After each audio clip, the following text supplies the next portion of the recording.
म्हणजे मतदारांची किंमत एका मटणापुरती यांनी केलेली आहे।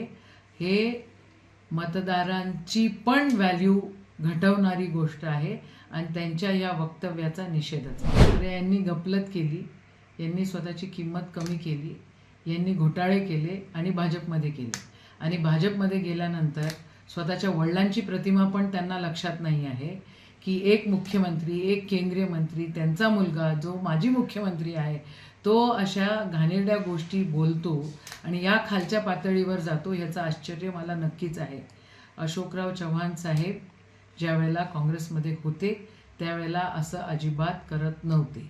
आता पक्ष बदलल्यामुळे त्यांची संस्कृती पण बदललेली आहे आणि नियत बदलली म्हणून पक्ष बदलला असंही म्हणायला काही हरकत नाही। म्हणजे मतदारांची किंमत एका मटणापुरती यांनी केलेली आहे। हे मतदारांची पण व्हॅल्यू घटवणारी गोष्ट आहे आणि त्यांच्या या वक्तव्याचा निषेधच आहे।